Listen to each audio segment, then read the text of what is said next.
गीता में खुल के समझाया गया, लेकिन कोई समझ नहीं पाता। गीता में एक एक बात आत्मा की इतनी सटीक बोली गई है, लेकिन अज्ञानता के कारण, गुरु ना मिलने के कारण हम गीता का ज्ञान समझ ही नहीं पाते। क्या बोला गीता में? हे अर्जुन, जब युद्ध होने वाला था, दोनों पक्षों के बीच में ले आए अर्जुन को, समय रोक दिया, कोई नहीं सुन रहा उनकी बात। कौन सुन रहा है?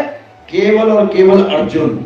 उसको समझाया जा रहा है कि हे अर्जुन, ये जितने भी राजा महाराजा हैं और तू और मैं, ऐसा कोई समय नहीं था जब हम नहीं थे, और ऐसा कोई समय नहीं आएगा जब हम और तुम नहीं होंगे।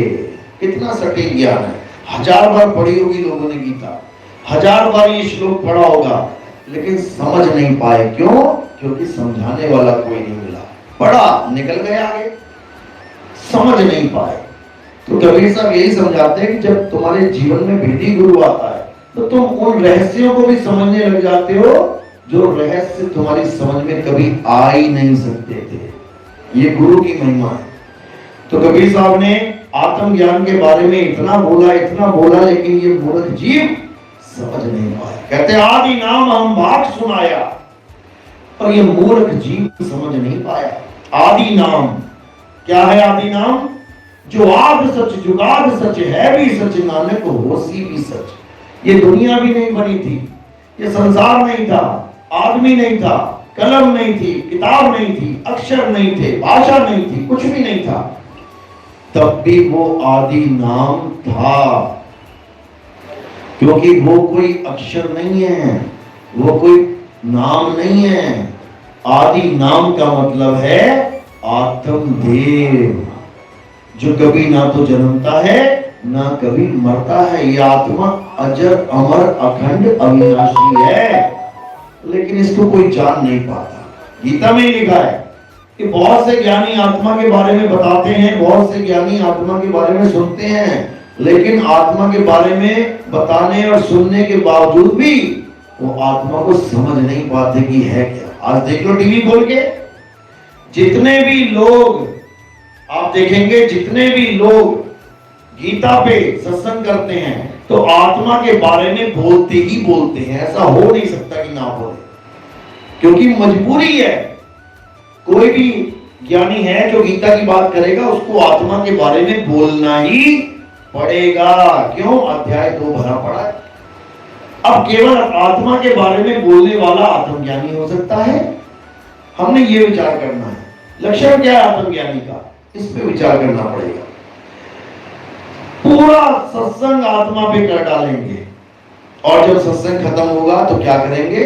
सबको बुलाएंगे, कहेंगे ये मूर्ति लगी है भगवान जी की, और इसको पूजो। खुद भी माला चढ़ाएंगे, खुद भी फूल डालेंगे, खुद भी सब क्रिया काम करेंगे, और तुमसे भी करवा देंगे। उनसे बस ये पूछने वाला कोई होगी, महाराज जी अब आत्मा कहां चली गई? अब आत्मा कहां चली गई? अब तुम्हें भगवान की मूर्ति दिखाई देने लग गई। अभी तक तुम कह रहे थे कि आत्मा अजर अमर अखंड अविनाशी है, अब कहां गई आत्मा? क्योंकि उनको आत्मा का ज्ञान नहीं है, इसलिए पत्थर पूज रहे हैं। तो कबीर साहब ने भी इसका खंडन किया। पाथर पूजे हरि मिले, तो मैं पूछूं पहाड़, और उससे ये चाकी भली जो पीस खाए संसार। बस तुमने इतना ही समझना है। पत्थर की पूजा कोई बुरी बात नहीं है, ठीक है। कोई तुम्हारा श्रद्धेय है, किसी से तुम्हारी श्रद्धा जुड़ी हुई है, तुमने उसकी मूर्ति बनवा ली, अच्छी बात है। घर में फोटो लगाते हैं माँ बाप की, भाई बहन की, गुरुजनों की, अच्छी बात है। फोटो कोई बुरी नहीं है, मूर्ति कोई बुरी नहीं है। लेकिन अगर तुम मूर्ति को ही परमात्मा भगवान मानने लग जाओ, वो गलत है। उसे नुकसान क्या है? उससे तुम्हें तुम्हारा ही नुकसान है। यानी 1,84 भटकने के बाद जो मुझे एक जन्म मिला था, किस लिए मिला था? मूर्तियां पूजने के लिए? बिल्कुल नहीं। जो मुझे एक जन्म मिला था अपने आप को जानने के लिए, अपनी आत्मा के ज्ञान को प्राप्त करने के लिए, वो मैंने एक जन्म गवा दिया पत्थर की पूजा करके। जो पत्थर एक इंसान के द्वारा, शिल्पकार के द्वारा तराशा गया है।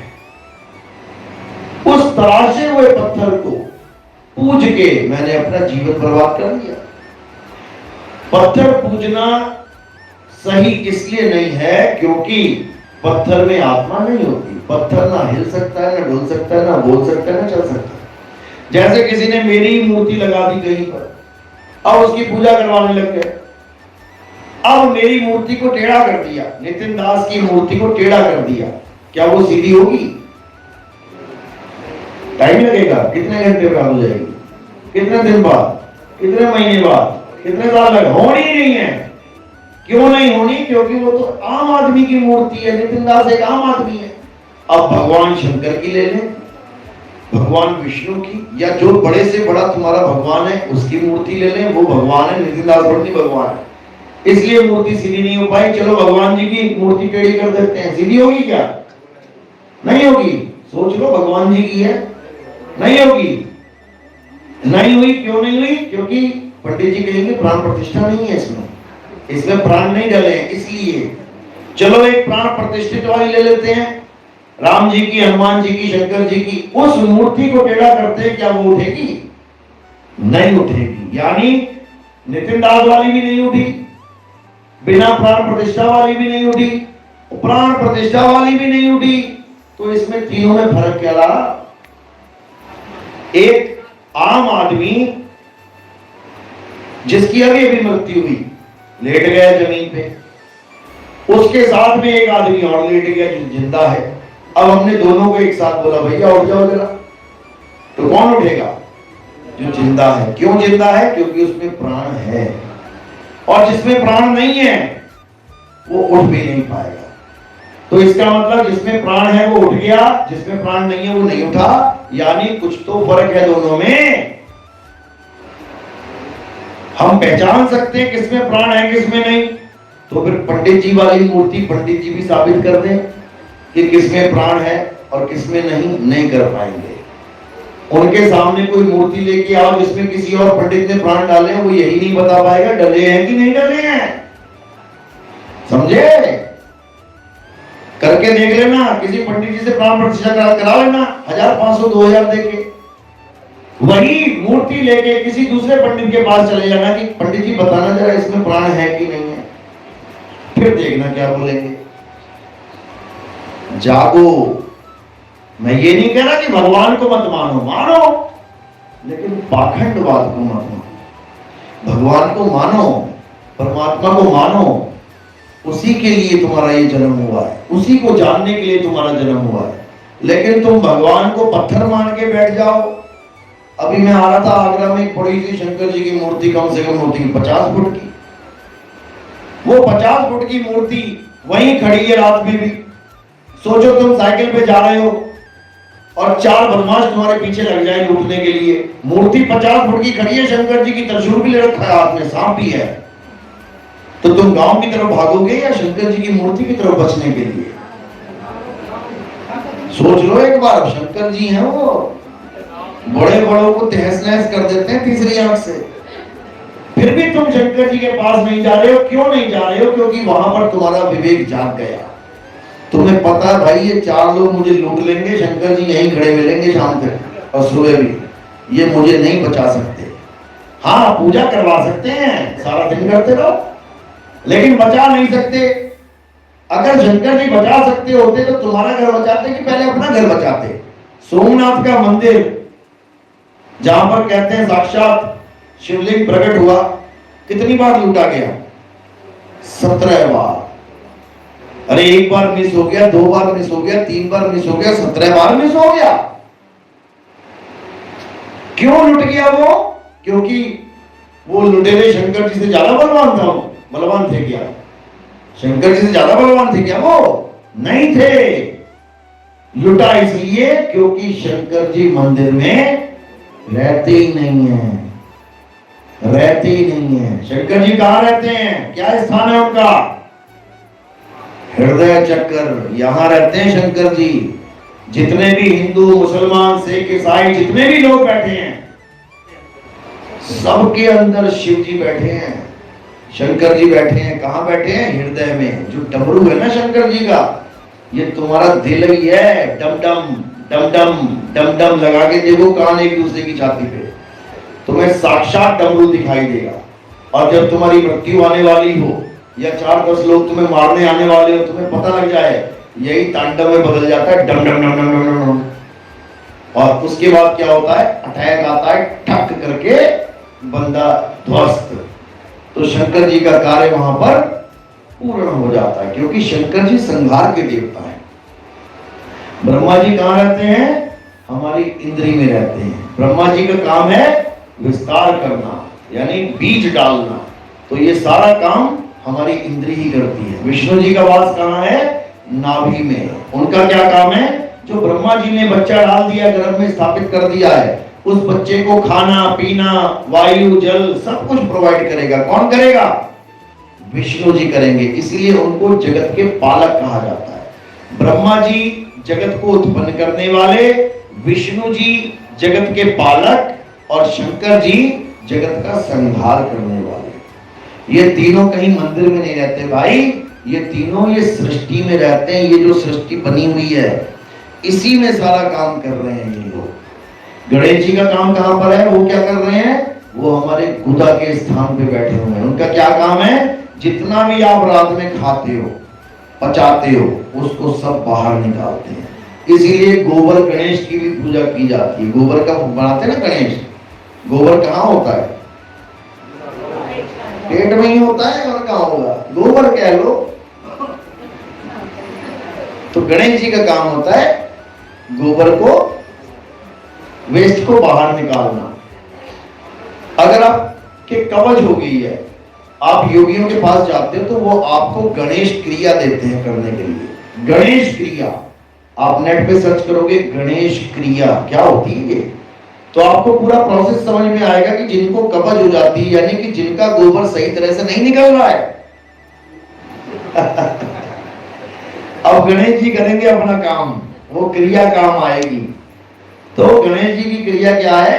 तेल में उंगली डुबो के पूरा उसको साफ करना। वो क्रिया लिखी हुई है, आप देख सकते हैं। वो योगियों की क्रिया है। गणेश जी का नाम इसलिए डाला है क्योंकि ये सारा डिपार्टमेंट गणेश जी का ही है। तो उसको सफाई हो जाती है। तो अब पता लग गया गणेश जी कहाँ बैठे हैं? गुदा चक्र पे। ब्रह्मा जी कहाँ है? इंद्री चक्र पे। विष्णु जी कहाँ है? नाभि चक्र पे। शंकर जी कहाँ है? हृदय चक्र पे। अब माया कहाँ है? जो ब्रह्मा विष्णु महेश की माता जी हैं। पढ़ो देवी भागवत महापुराण। ब्रह्मा विष्णु महेश को उत्पन्न करके अर्ध निद्रा में, यानी कि सोया हुआ रखा गया, और जब वो जागे तो वहां पर मां प्रकट हुई और उन्होंने दर्शन किए और पूछा, मां आप कौन हो? हे नारी आप कौन हो? उन्होंने कहा, मैं ही तुम्हारी मां हूं तीनों की। उसके बाद पिताजी के दर्शन कराने ले जाती हैं। वो कहते हैं, हमारे पिताजी कौन है? तो वो कहती हैं, चलो फिर तुम्हें दिखाते हैं। और क्या दिखाते हैं?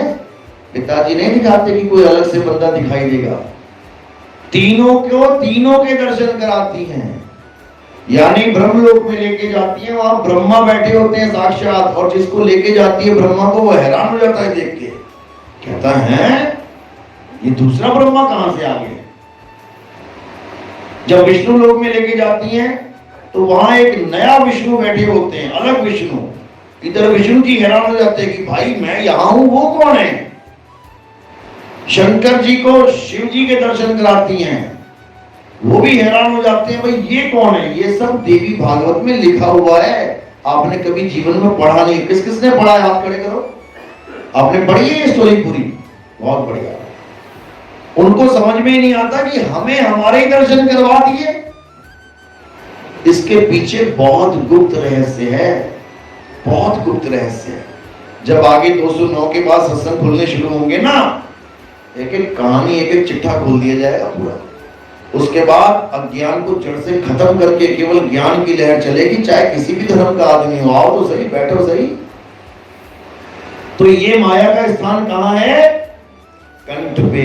तभी कहते हैं सरस्वती बैठी है कंठ में। इसका कार्य क्या है? इसका कार्य है ब्रह्मा विष्णु महेश जी को, गणेश जी को, सारे जगत को ऑर्डर देना, यानी ये सारे कार्यों का ऑर्डर देना।